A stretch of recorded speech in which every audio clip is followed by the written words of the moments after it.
Well, it's wonderful to be back with you. I was really fortunate to travel with Bill and Mary last fall on this incredible expedition. And I remember we were on a beach in the Indian Ocean when he first brought up isn't that wonderful to say I was on a beach in the Indian Ocean when he first brought up the idea of this conference. And it struck me as I rode my bicycle away that really the theme of it was really the possibilities of the impossible. And that seemed to sum up Bill Linton to me. If I had to sort of distill his character, what would I say? Orthodoxy is the enemy of invention. Pessimism is an indulgence. Despair is an insult to the imagination. Do what's necessary and then ask whether it's possible or permissible. And that seems to be the energy that permeates this entire campus and certainly his being. And Bill also asked me to tell some personal stories, and the Irish side of me reveled in the thought, but the Canadian side of me was horrified. I've written entire books without using the first-person personal pronoun. But let me try one. Some years ago, I found myself in Borneo on a ridgetop with a good friend of mine, Asik Nilik, who was the headman of the last nomadic band of indigenous people in Southeast Asia. And the rain that had been pounding the canopy all day had let up. And we were sitting by a fire, and a deer that he had killed early in the day roasted in the coals. And Asik suddenly looked up as a full moon shimmered through the branches of the canopy. And he looked to the moon, and he suddenly said to me, "Is it true your people have been there?" And I said, "Yes." "Well, what kind of canoe did they have? How'd they get there? How long did it take? And is it true that they only brought back rock and dust?" Well, it was difficult to explain to a man who kindled fire with flint a space program that had consumed the wealth of nations, or the fact that the astronauts, having traveled several billion collective miles into space at the cost of several trillion dollars, had indeed brought back nothing but rock and dust, 828 pounds of it altogether. But of course, Asik's question, in a sense, provoked the timeless answer. The true purpose of those journeys was not to accrue wealth, but to discover a new vision of life itself. And the seminal moment, of course, happened on Christmas Eve, 1968, when Apollo 8 went around the dark side of the moon and came out only to see for the first time in human history not a sunrise or a moonrise, but an earthrise. And in that crystal moment of awareness, we suddenly realized what we were, a finite planet enveiled in cloud, floating, as the astronauts famously reported, in the velvet void of space. And that spark of illumination prompted a paradigm shift that people will be speaking about for the rest of human history, like some great wave of hope and illumination that spread everywhere. So many positive things have happened in the intervening years. Just think about it. 30 years ago, just getting people to stop throwing garbage out of a car window was a great environmental victory. Rachel Carson was a lone voice in the wild. My favorite poet and a close friend, Gary Snyder, told me once that in the 50s he would hitchhike across America just to have dinner with someone to whom he could relate. Nobody spoke of the biosphere, let alone biodiversity, let alone our capacity to impact it. Now those terms are part of the vocabulary of school children. In a single generation, women have gone from the kitchen to the boardroom, people of color from the woodshed to the White House, gay people from the closet to the altar. What's not to love about a world and a country capable of such scientific and cultural innovation? But that only brought us to address, in a sense, one half of the dilemma. And I want to share another story about another deep journey that has addressed what remained to be discovered. And that is a journey that, in some sense, is a space shot of this generation. It's a journey not into space, but deep into the fiber of our beings. And over the course of the last 20 years, geneticists have finally proven it to be true, something that philosophers have always hoped to be true, and that is the fact that we're all brothers and sisters. And I don't mean that in the spirit of hippie ethnography. I mean quite literally, studies of the human genome have left no doubt whatsoever that the genetic endowment of humanity is a continuum. Race is an utter fiction. We're all cut from the same genetic cloth. Indeed, we're all descendants of a handful of people who walked out of Africa some 65,000 years ago and then embarked on this extraordinary hijra, a diaspora of 40,000 years in the making, that over 2,500 human generations would carry the human spirit to every corner of the habitable world. But here's the important idea. If we're indeed all cut from the same genetic cloth, by definition, all human cultures share the same raw genius. And how that genius is expressed is simply a matter of choice and cultural orientation. There is no ladder to success in the affairs of culture. That old Victorian idea that we went somehow from the savage to the barbarian to the civilized of the Strand of London, there was this ladder that reached the apex of a pyramid where London sat, and then it sloped down to the so-called primitives of the world, has been thoroughly discredited by modern anthropology and shown to be a mere artifact of the 19th century, as relevant to our lives today as a notion that clergymen had then that the earth was only 6,000 years old. And this stunning affirmation of the human spirit, quite unexpectedly, genetics has come to the rescue of anthropology and proven it to be true, the central revelation of cultural anthropology. And what this really means is that the other peoples of the world are not failed attempts at being you. They're not failed attempts at being modern. Each culture, by definition, is a single answer to a fundamental question. What does it mean to be human and alive? And when the peoples of the world answer that question, they do so in the 7,000 different voices of humanity, which, of course, collectively become our human repertoire for dealing with all of the challenges that will confront us as a species in the coming millennia. Now, we take that idea of biological diversity and cultural diversity being related, recognizing full well that the same forces that erode the former corrode the latter. But that union of biology and anthropology is very recent. Indeed, when I was going to school, the cleft between the so-called nurture and nature divisions of intellectual thought was so deep it was almost unbridgeable. I remember, for example, the night that His Holiness, the 14th Dalai Lama, first spoke in the West at Harvard, and by chance, kitty corner in another auditorium, E.O. Wilson, the great biologist, was introducing a man called Norman Myers, who had just written a book called The Sinking Ark, which was one of the first books to warn of the impending biodiversity crisis. And in apologizing to Dr. Myers, who had flown in from Nairobi for the sparse audience, because, of course, all the kids were across the way in the science lab wanting to hear His Holiness, E.O. Wilson said, and I quote, "If even Harvard students can't get their priorities right, and they'd rather be across the way listening to that, quote, religious kook, you know how far we've got to go with the public at large." Well, E.O. Wilson would be the first to regret those words, but that was the nature of the era. He is and was one of the most humane, decent, and remarkable human beings that I've ever met. I'm not saying that in judgment of him, but simply in judgment in a sense of that time. And that night, I must have been the only student running back and forth between the two lectures. And for that, I can really thank two extraordinary mentors, very different men. David Maybury Lewis, an Americanist, probably the greatest social anthropologist of his generation, a man of searing intellect who inspired by the brilliance of his thoughts, his ideas, and of course the legendary botanical explorer Richard Evan Schultes, the man who sparked the psychedelic era and the individual who inspired his students by the sheer enormity of his exploration and his deeds. Now, I probably was already drawn in some sense to the wonder of culture. I grew up, after all, in Canada, and I grew up in Montreal at a time when the French and the English didn't speak to each other. It was a time of the two solitudes.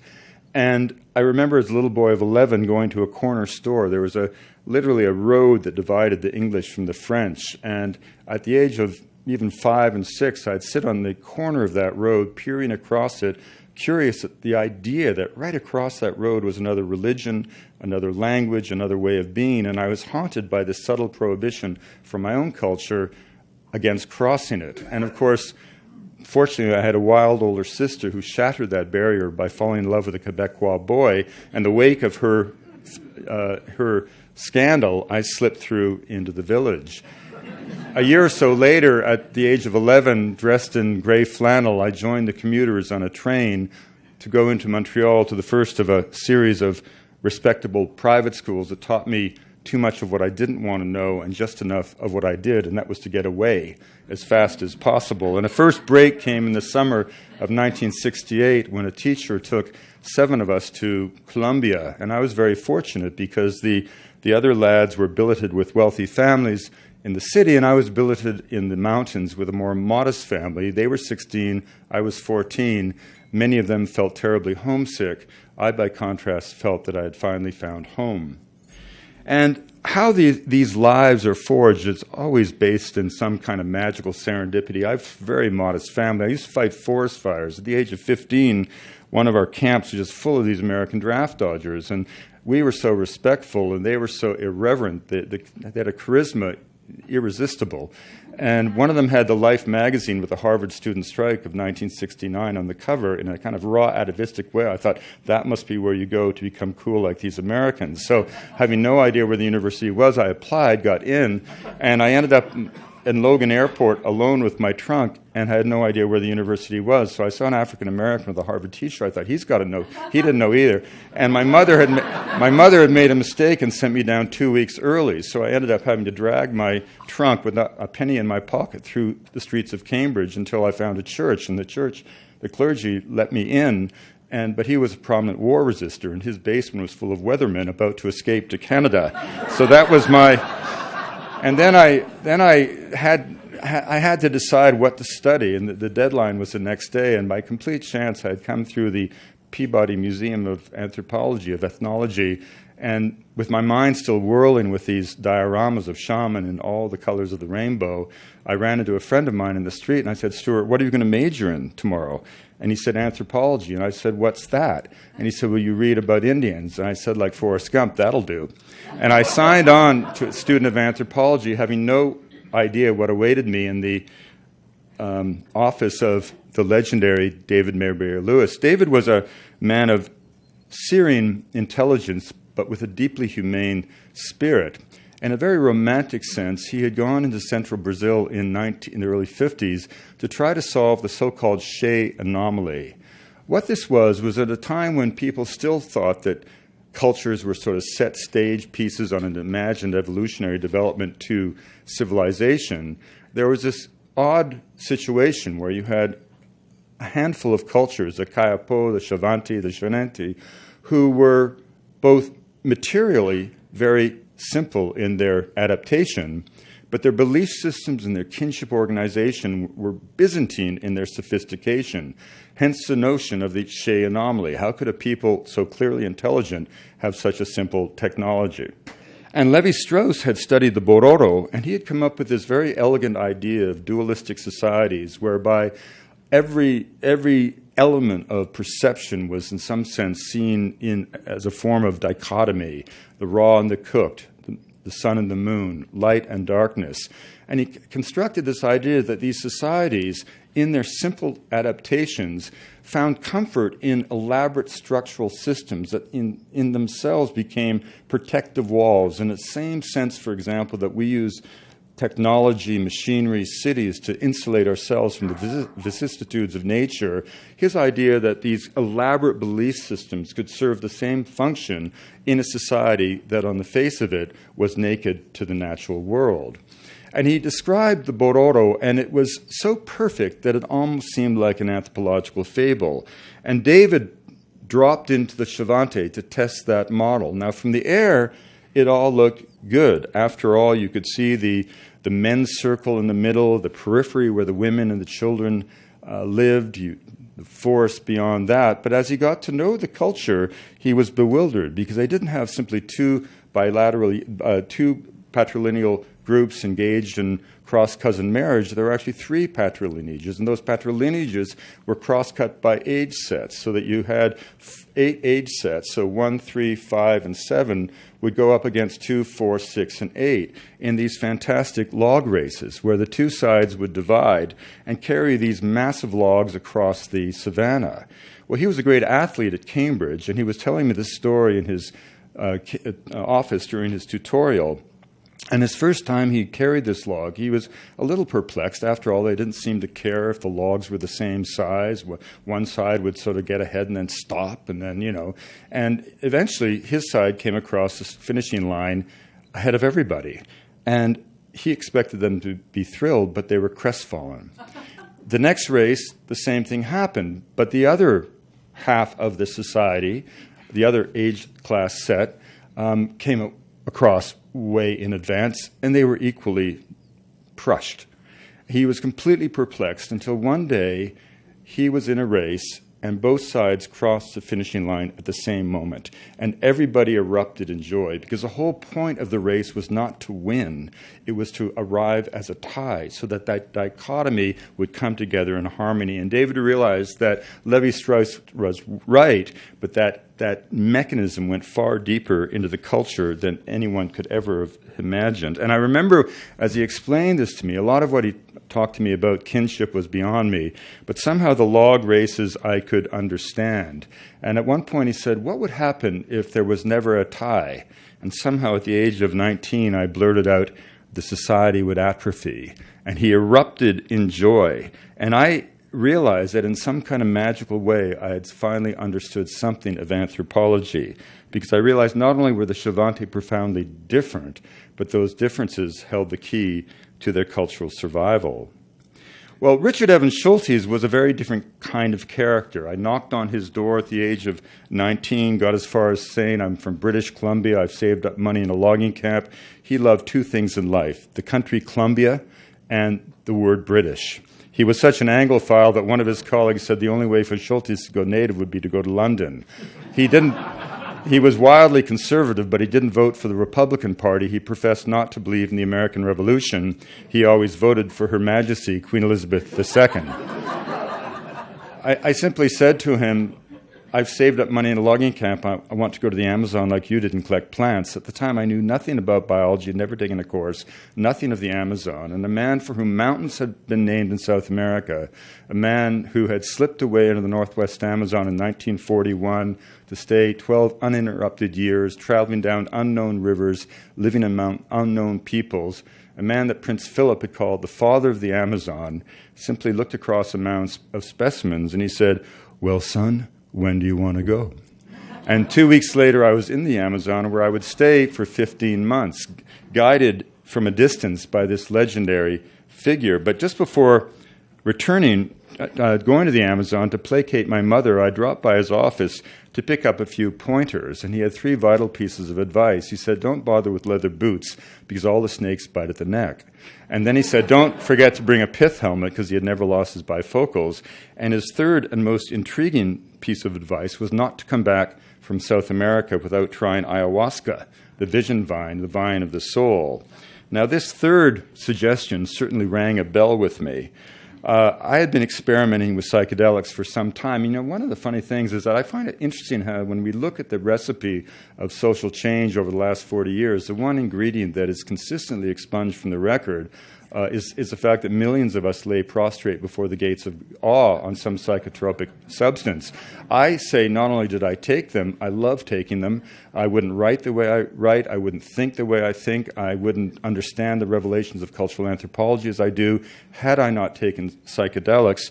And, you know, I remember back then all these people, elders, would say, don't take these things, you'll never come back the same.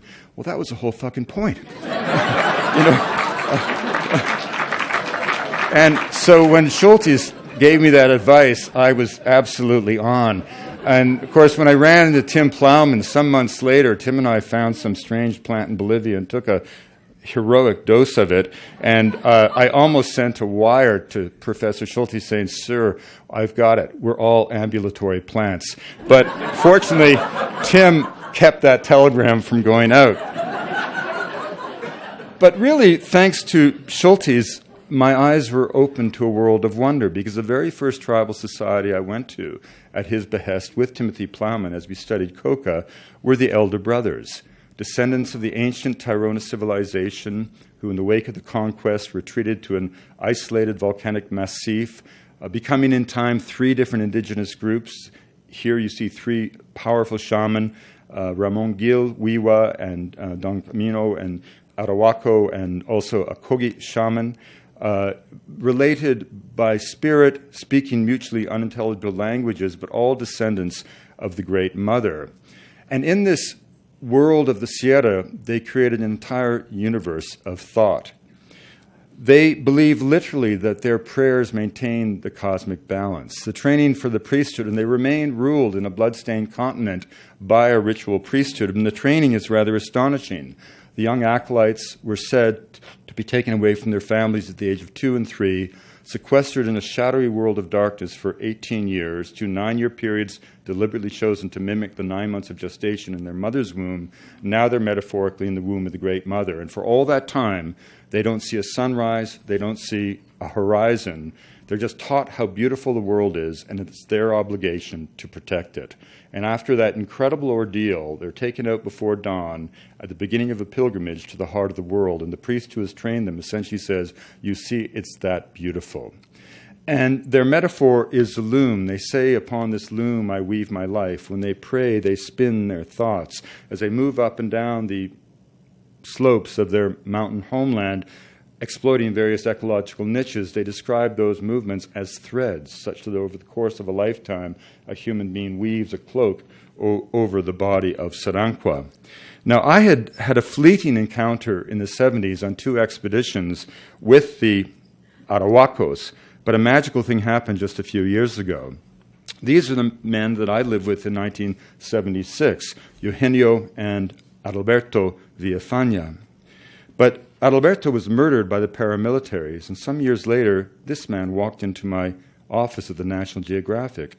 He was with the Colombian ambassador and 3 mamos, and as he was chatting, I said, Danilo, I don't mean to be rude, but you look a lot like an old friend of mine.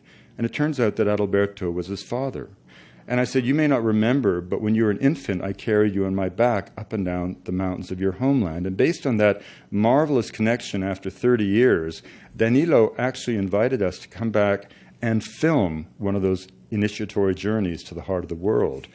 And here you can see Eugenio 30 years later, a revered elder. And what we discovered is that today the young initiates do not spend 18 years in the darkness, but they spend 18 years in the environs, the immediate environs of the sacred temple of the men's circle, much of the time in the darkness, being enculturated in these Baroque ideas of their community. And the whole idea is that there's a kind of reciprocal exchange in all elements of existence. So elements of the sea are taken to the high ice fields. And when the initiation and the journey to Saranqua begins, every ripple in the landscape resonates with mythological and cosmological significance. Even the hats that the Arawakos weave from sisal are a conscious attempt to mimic the ice fields at the heart of the world on the flanks of Saranqua. And as we moved up making this film, we got to our penultimate stop when suddenly this is what greeted us, a circle of mamos in prayer, because not an hour earlier, a group of FARC had slipped over this hill. They had come into the village to kidnap us, and we mercifully were half a day late in arriving there. So just as they crested that distant horizon, we arrived in this hamlet of the Villafaña family. And so the mamos insisted that we hide out in the darkness, and then we had a kind of dramatic escape, not too dramatic on mules. You kind of clip-clop your way to rescue. But they led us out of the mountains to the base of the mountain, Namusimake, but mercifully we could simply hand our cameras to the men we had trained who finished that segment of the film for us, even as we went back to the ocean, where even though the sacred sites are today covered by construction, it does not stop the elder brother from doing what is necessary. The ritual gestures and prayers deemed to be necessary for the well-being of all. They speak in full paragraphs of our need to change the way that we interact with the world. Now, this idea of culture and landscape informs everything in the Andes. I mean, everything in the Andes is indeed reciprocity, and part of this is simply the obvious. They live, of course, in a mountainous, turbulent, ever-changing environment. The work of a year in a field can be wiped out in 10 minutes by frost or by hail. There's earthquakes, landslides. The earth indeed is seen to be powerful and alive. And so there's a reciprocal obligation whereby human beings have responsibilities to the natural world, and of course the earth itself must provide bounty to the human beings. And this is celebrated in ritual. In this case, my godson. And once each year in this particular village, the fastest young boy is given the honor of becoming a woman and carrying on in her clothing and leading all able-bodied men. He must embark on this remarkable pilgrimage/run. It's not your ordinary run. You start off at 11,500 feet. You drop down 2,000 feet to the base of the sacred mountain Antikilka. You soar up to 16,000 feet, only to fall away and cross two more soaring Andean ridges over the course of a long ordeal of a day. And the metaphor is very simple. You go into the mountain as an individual, but through exhaustion and sacrifice means to make sacred, you emerge as a single community that has reaffirmed your sense of place on the planet. And I did this at the age of 48. I was the oldest man, the only outsider ever to do it. I only succeeded in doing it by chewing more coca leaves in one day than anyone in the 5,000-year history of the plant. But these localized rituals are pan-Andean in these fantastic fiestas like the Coyariti that occurs when the Pleiades rise in the sky. Tens of thousands of indigenous people converging on the sacred valley in the shadow of the most important mountain of the Inca, Ausangati, the perfect expression of the syncretic faith of the Andes today, 500 years of Christian ideas fused upon centuries of pre-Columbian thought. And of course, again, you have this idea of reciprocity, where the men carry the crosses from the village up into the ice in the shadow of Ausangati, planting the crosses in the ice, and then taking it back down, once again, recharged for the coming year. So, after 4 years in South America, I had a very strong sense that different cultural realities made for different belief systems, and it caused me to wonder about my own. I mean, when I think about it, I grew up in a world where a mountain was not a deity, it was a pile of rock ready to be mined. My entire worldview saw the earth simply as a commodity, a raw resource to be exploited. And it was something that I just simply taken for granted, as did my culture. And that's what cultures tend to do. We always think that we're the one culture that exists outside of history and the development of culture, when in fact every culture by definition is a product of both. So how did we come to think of the earth the way we do? Well, during the Renaissance, of course, and the Enlightenment, as we tried to liberate the individual from the tyranny of absolute faith, we achieved great freedom for the individual, but at the expense of community and at the expense of certainty. And in doing so, we abandoned all of our intuitions for myth, magic, mysticism, that in some sense, and metaphor in particular, that had given comfort to people through the centuries. And when René Descartes famously said that all that existed was mind and mechanism, with a single phrase, he kind of de-animated the entire world, all sentient beings save human beings. And in time, as Saul Bellow would write, science would make a house cleaning of belief itself. And before you knew it, we kind of embraced this tradition of philosophical materialism, which suggested that if something that could not be measured by one of the five senses, it could not exist. And by the 19th century, this, of course, had infected even the academy with the invention of that phrase, the social sciences, as delicious an oxymoron as one could invent. And in time, the triumph of secular materialism became the conceit of modernity, and the idea that land could have anima, that the flight of a hawk might have meaning, that beliefs of the spirit could have true resonance, was dismissed as ridiculous, indeed ridiculed. And that had real consequences. As a young man, for example, I was raised in the forests of British Columbia to believe that those forests existed to be cut. That was the foundation of the ideology of scientific forestry that I learned in school and practice as a logger in the woods. Now, that made me very different than my friends amongst the First Nations, raised to believe that those same forests were the abode of Hukuk and the crooked beak of heaven, and the cannibal spirits that dwell at the north end of the world, spirits that would have to be embraced by that lad during the Hamasa initiation, such that the wisdom of the wild could come back and soothe the community in the potlatch. Now, the interesting thing isn't to say who's right and who's wrong. Was that forest cellulose and board feet? Was it the domain of the spirits? The interesting thing is to see how the metaphor impacts a culture with profoundly different consequences for the ecological footprint of that culture. And the full measure of a culture embraces not only the actions of a people, but the quality of the metaphors that propel them forward. And I think this really explains the essence of the relationship between indigenous people and the natural world. We always end up invoking Rousseau with his notion of sauvage, which in a sense is not only silly but racist in its simplicity, or we invoke Henry David Thoreau and say they must be more contemplative than we are. That's all another kind of variant of the Chief Seattle speech, which was, of course, written by a white fella. But my experience is that there's no such thing as sentiment or nostalgia in the malarial swamps of New Guinea or in the sweeping expanses of the high Arctic.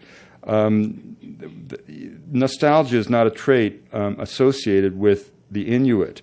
Nomadic peoples of Borneo have no conscious sense of stewardship for mountain forests they lack the capacity to destroy.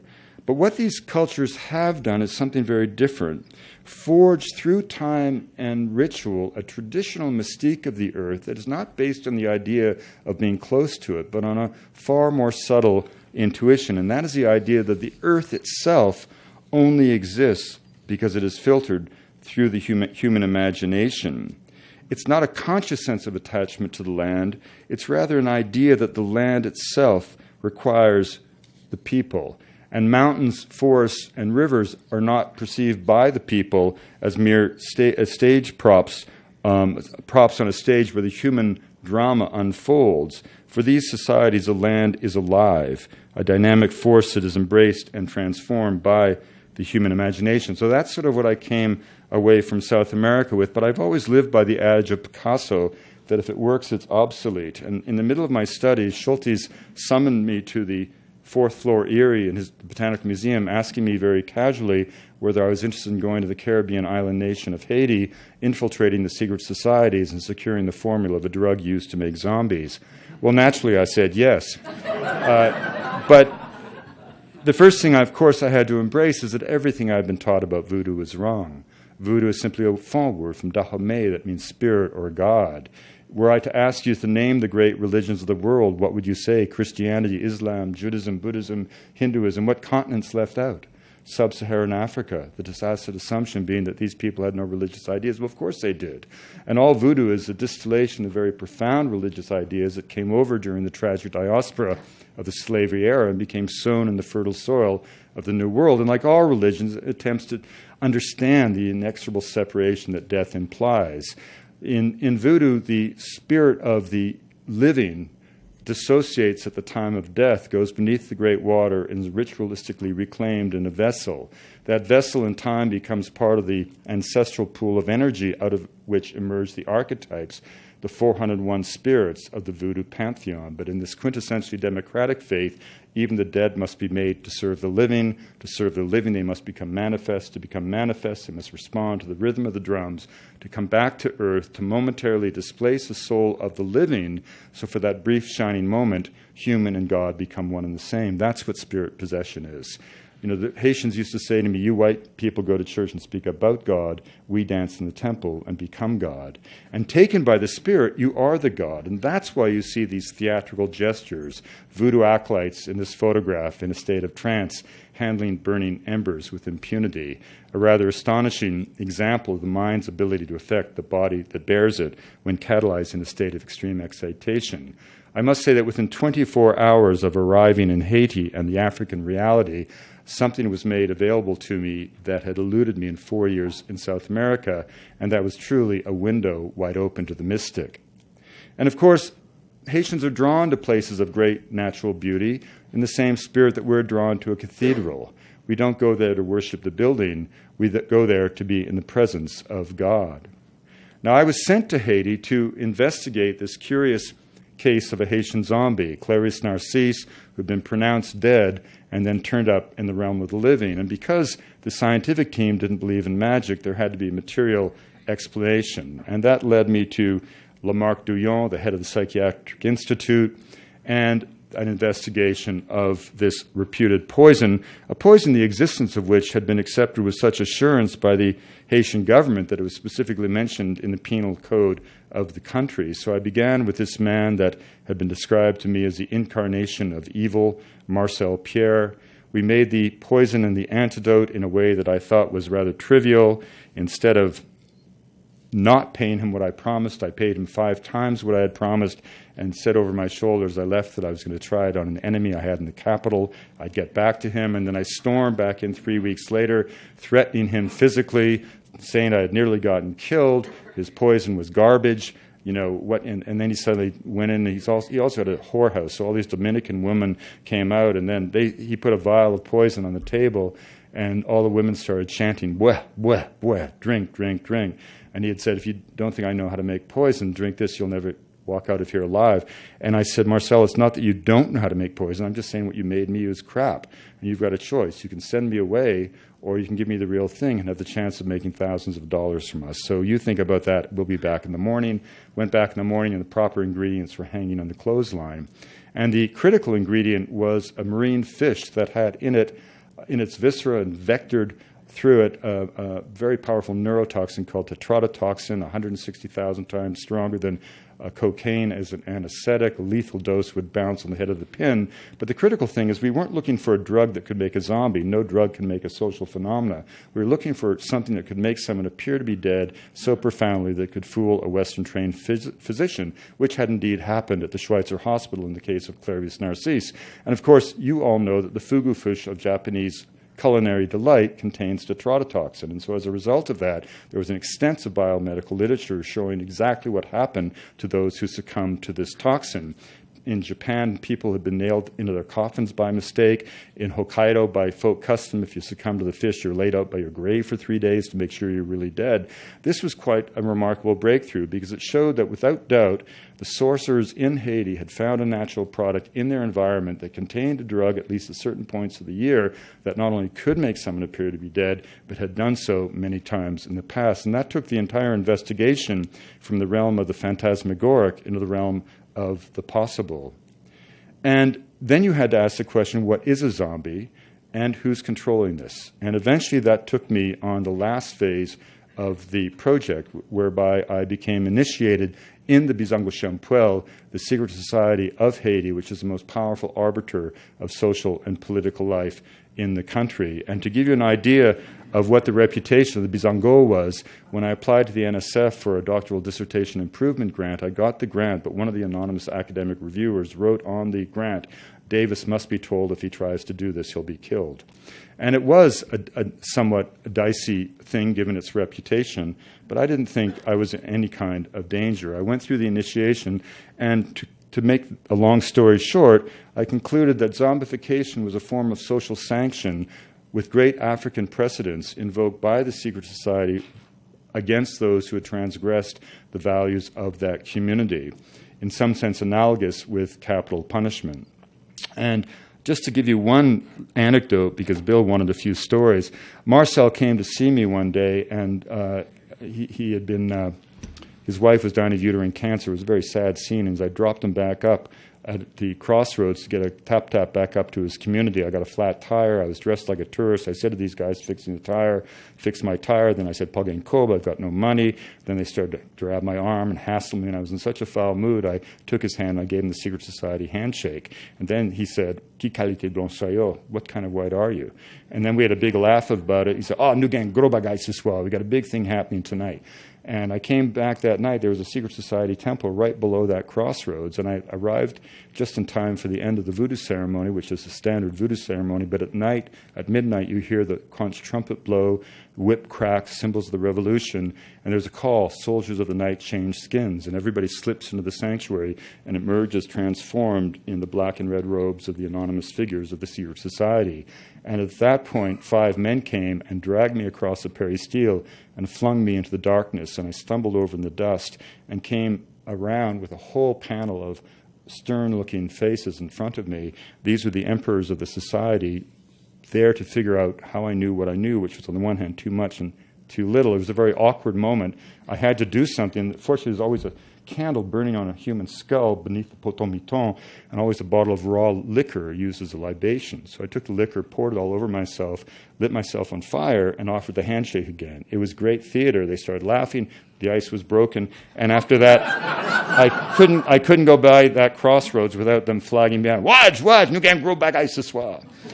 But the interesting thing about this project is I went to Haiti, in a sense, by the scientific point of view, to find the drug used to make zombies. What I ended up doing is, in fact, exploring the psychological, political, spiritual, social dimensions of a chemical possibility. And my whole goal was to try to make sense out of sensation and to take this phenomenon, which had been used in an explicitly racist way to denigrate an entire people, and try to make sense out of it.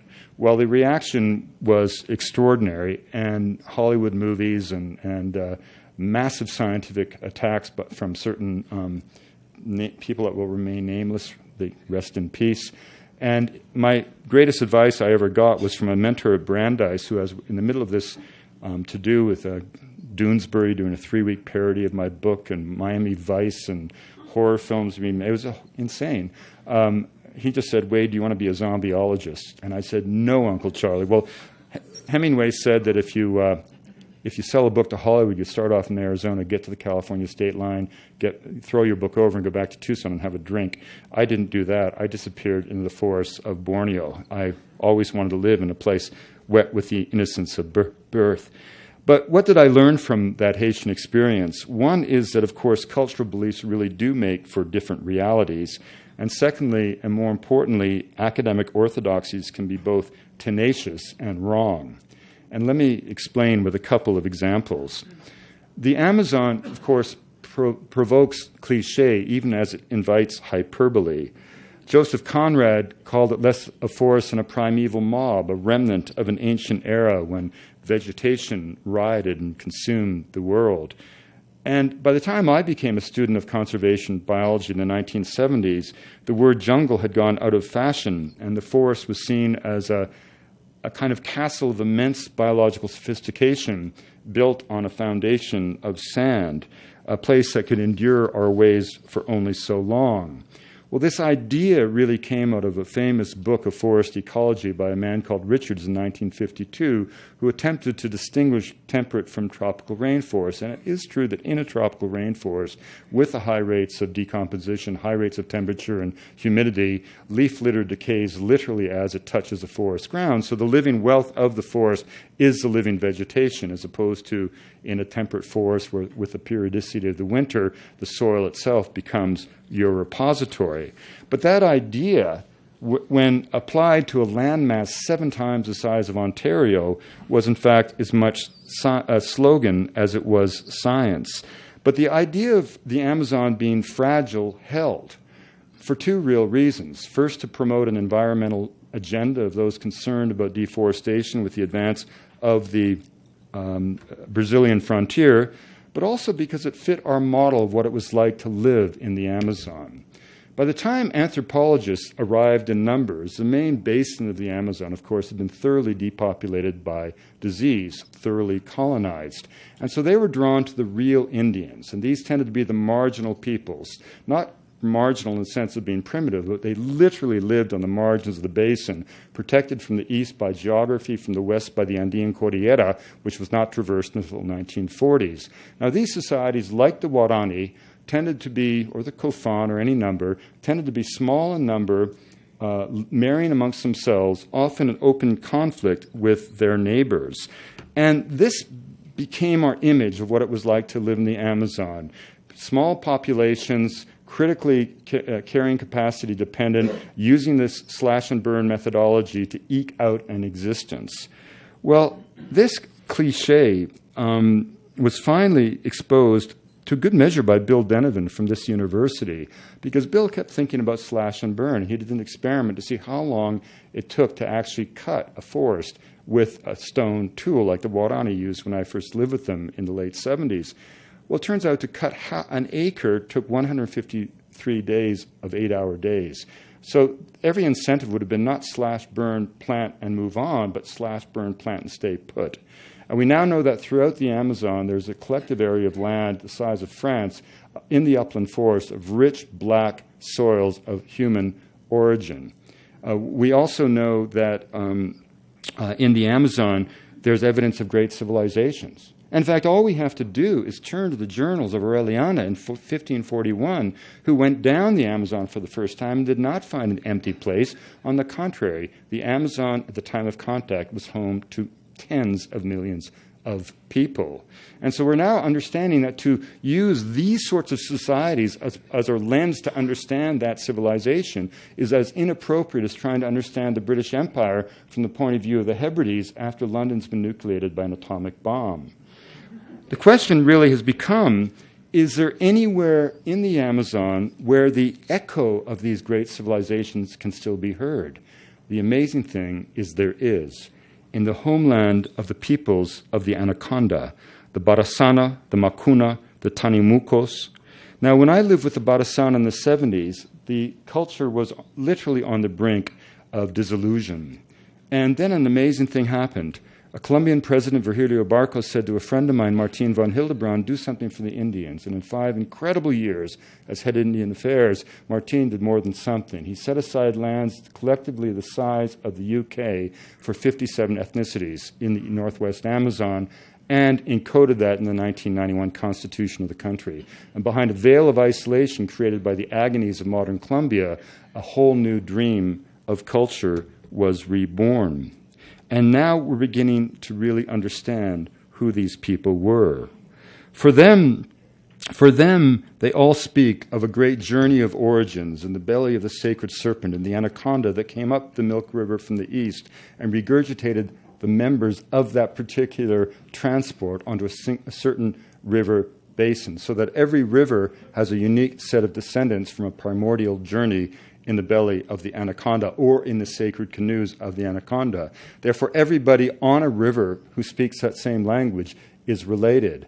And to marry amongst yourself is to commit incest. So one of the most curious things about these cultures, and one way that kept the social structures fluid and trade routes open, was that you had to marry someone who spoke a different language. And in any one longhouse, you'll see 6 and 7 languages spoken, but you never see a child practicing a distinct tongue. They simply wait, watch, and listen, and one day begin to speak. But everything remembers the primordial journey of the ancestors. There is no beginning, no sense of time in Barasana thought, no sense of linear progression, destiny, or fate. So these sacred sites are not images of the past. They're living events that are ongoing, inhabited to this day by the mystic beings. So a rapid is more than an impediment to travel. It's the domain of the ancestors with a door, front, and back. A stool is not just a stool, it's a mountain because it's the surface upon which sits the shaman. In every sense, it is an actual mountain. So a woven corona of feathers is really the rays of the sun. And this all comes together in the stunning architecture of the Maloca, as in its architectural resonance, its symbolic significance, as dramatic and vast and complex as anything the Inca or the Maya ever built. The roof of the Maloca is the sky. The posts are the stone pillars and mountains that support it. The mountains themselves are the petrified remains of the ancestral beings. And the ridgepole is the pathway of the sun. It's the Milky Way. And the floor is the earth, and beneath it runs the river of the underworld, the stream of death. So people are buried in sacred canoes inside the Maloca so that the kindred of the living is constantly walking over the shadows of the dead. And if the Maloca is the womb of the entire community, hovering over the entire world is a universal Maloca that's rooted in the sacred sites. And these are sacred sites of great mythological events.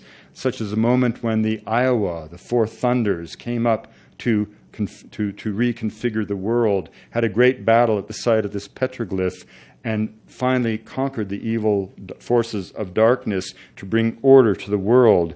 And this is a whole metaphor of life, and this gets back to what Levi-Strauss was talking about, mythology informing the present by bringing order and meaning to the world, making human beings partners in the creation of balance. And this really is the essence of the Bhattacana philosophy, and it has profound consequences in terms of their interaction with the world. Every rock and waterfall embodies a story.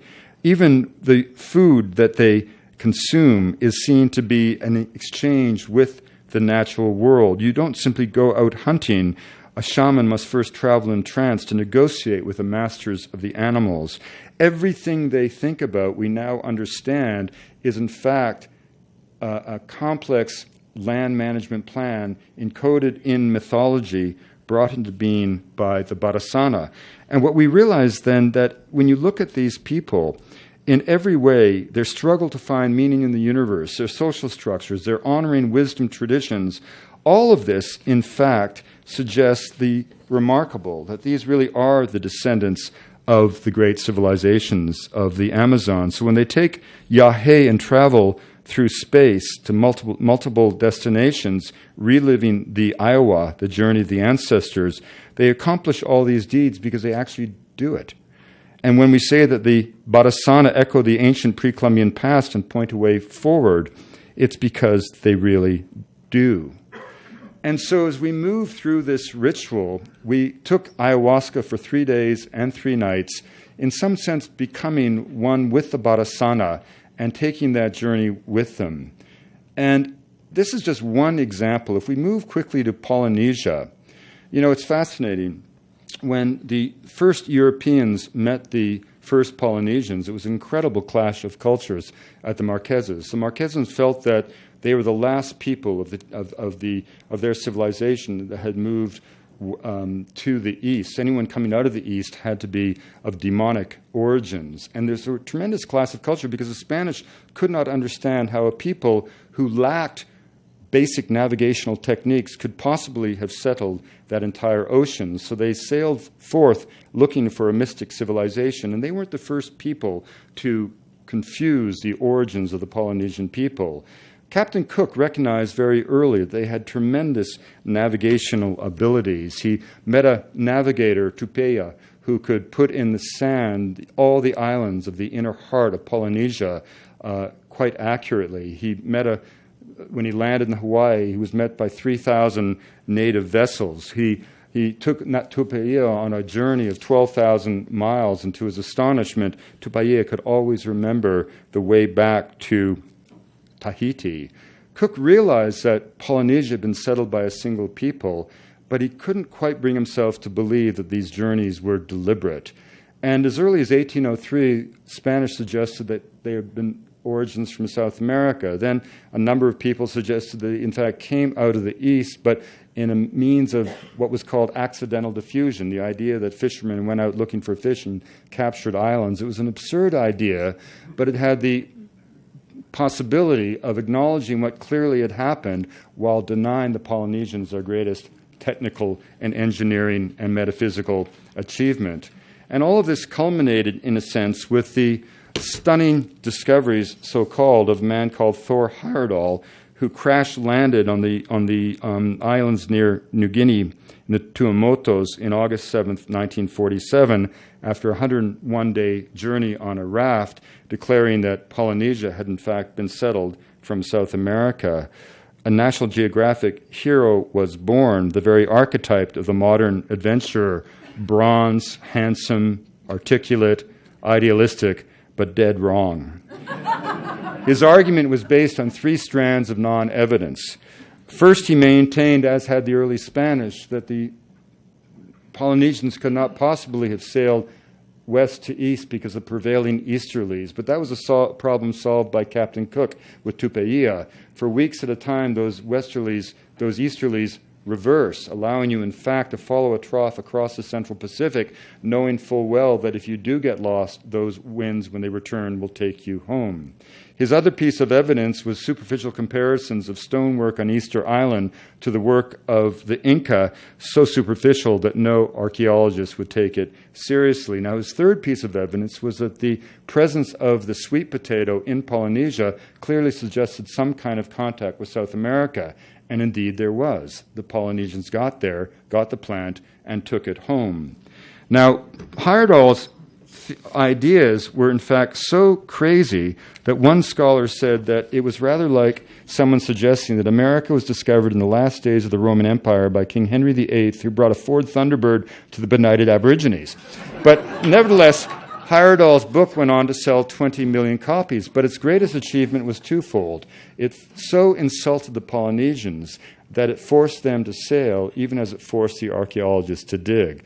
Polynesia had lost its ceramic tradition. This was a major problem. But finally, in 1952, evidence surfaced on a beach in New Caledonia that became the type name of the Lapita civilization. And we know for a fact that 10 centuries before Christ, at a time when Europeans weren't even beginning to go in the open ocean, the Polynesians set sail into the rising sun. Within 1,000 years, they got to Samoa and Tonga, waited for 1,000 years, and then moved on. 4,000 kilometers across to the Marquesas, northeast to Hawaii, southeast to Rapa Nui, eventually back to what we call New Zealand.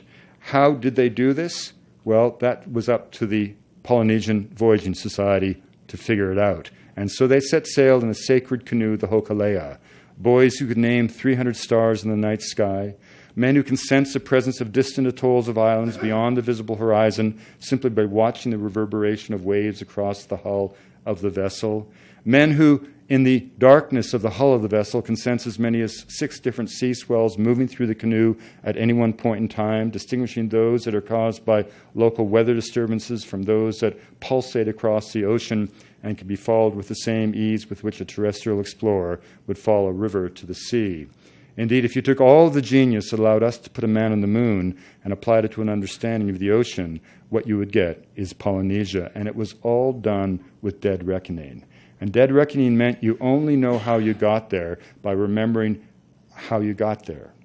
And that was a methodology that bewildered the Europeans and kept most European transports hugging the shores of continents until the British solved the problem of longitude with the invention of the chronometer in the 17th century. But 10 centuries before Christ, the Polynesians set out. And what that implied is that the wayfinder, sitting monk-like on the back of the vessel, had to remember every shift of wind, every shift of current, every sign of the sea, the stars, and the sun.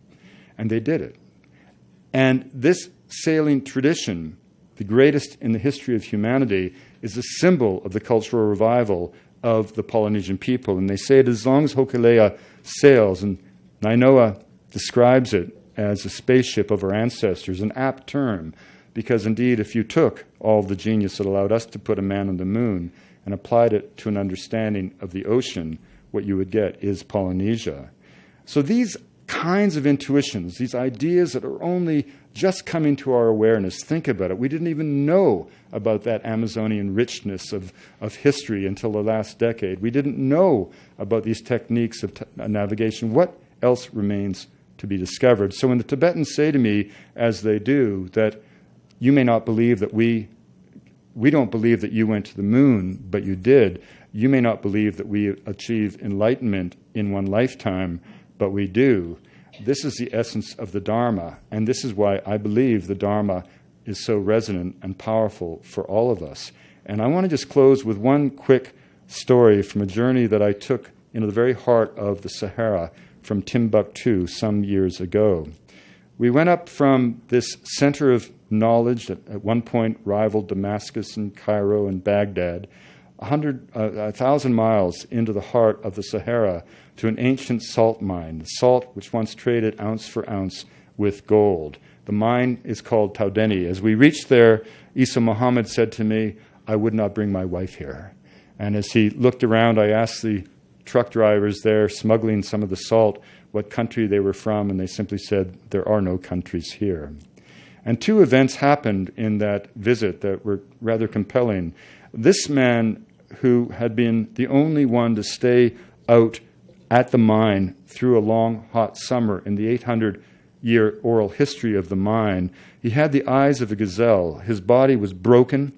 He was younger than me, but looked far older. He had been trapped at the mine for 30 years trying to work off a debt. The debt, as it turned out, was less than the price of a meal in Madison.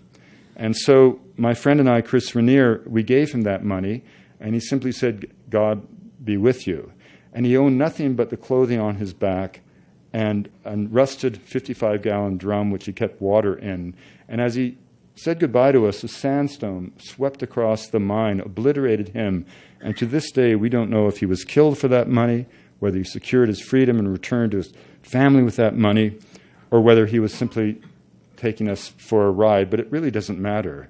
And as we moved south into the desert, we came upon a caravan of Tamachek and Berber boys who had been trapped in the desert by an unexpected rain shower that had moistened the salt, and if the salt gets wet, it loses all of its value.